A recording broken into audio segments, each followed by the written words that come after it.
If the idea of subjecting yourself to novel states or rich environments sounds familiar, then you may have read The Rise of Superman, Decoding the Science of Ultimate Human Performance by Stephen Kotler.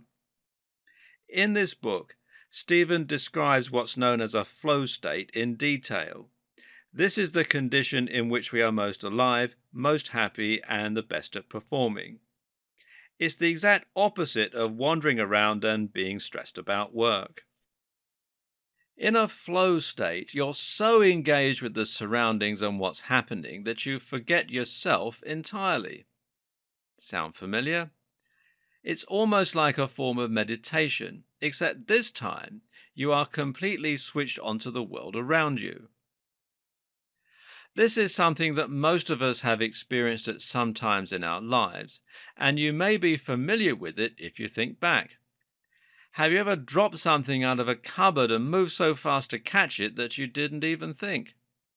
Have you ever been playing sports when suddenly the world seemed to slow down to a crawl and you were able to move with superhuman reflexes and break your personal record with some kind of superhuman feat? Have you ever been writing and become so engaged with what you're saying that you're able to completely lose track of time? Have you ever been in a conversation that lasted all night? All of these are examples of flow states, and in fact, even watching a film can sometimes mimic flow. In this scenario, you might become so engrossed in what's happening on the screen that you're shocked when you step outside and it's dark. It's almost like waking from a dream. This is like action meditation, and it's thought to be at the heart of most of our scientific breakthroughs, most record breaking athletic accomplishments, and all kinds of other examples of people acting their very best. So, what's going on inside that head of yours when you enter a flow state? Essentially, a flow state is very similar to the fight or flight response, but with less negativity, you could say. It means that you think what's happening around you is very important and deserves all of your attention. As a result, your body starts to produce dopamine, norepinephrine, epinephrine, anandamide, and other neurotransmitters. This causes your brain to become intensely focused, which creates the illusion that time has slowed down. You gain a kind of tunnel vision, and now the only thing you're focused on is that one moment and the things that you had to do to emerge from it victorious.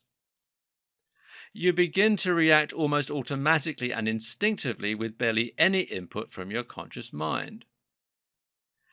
And what this actually looks like in a brain scanner is called temporo-hyfrontality, or to translate that into English, this means that for a brief period of time, the front portion of your brain, the prefrontal cortex, has shut down. This sounds like a bad thing until you realize that this is actually the part of your brain that's responsible for doubt and that slows you down. When you're catching a ball, your body can do it perfectly every time. The problem is that you get in your own way.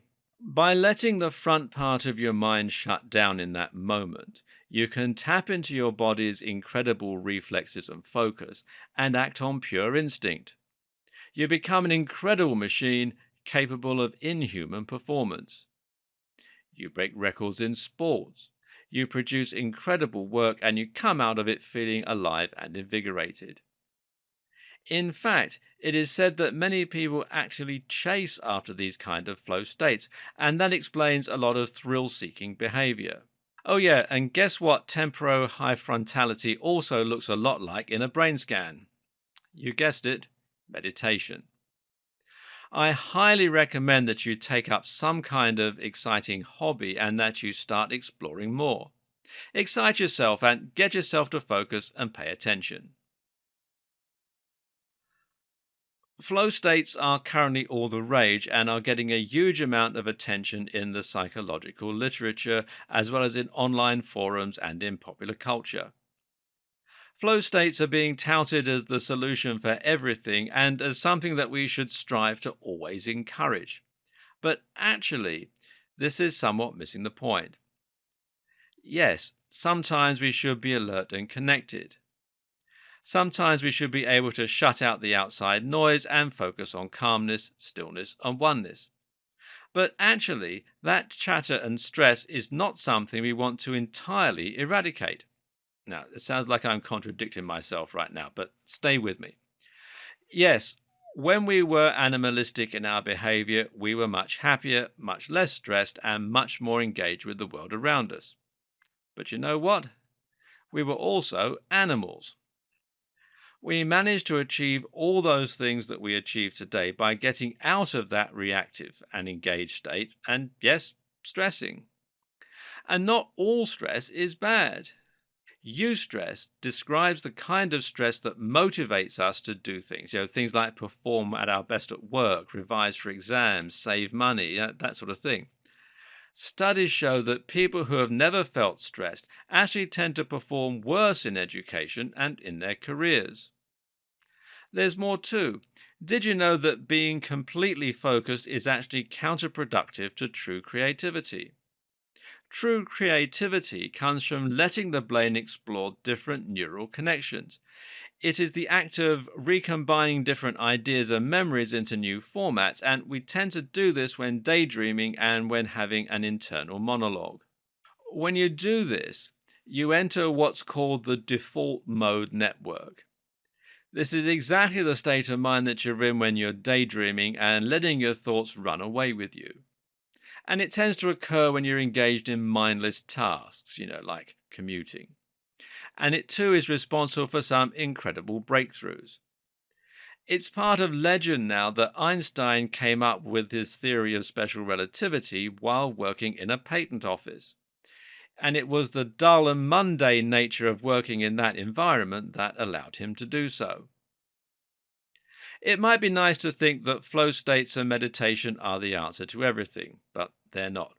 They're actually just a very important part of our mental experience that many of us have forgotten.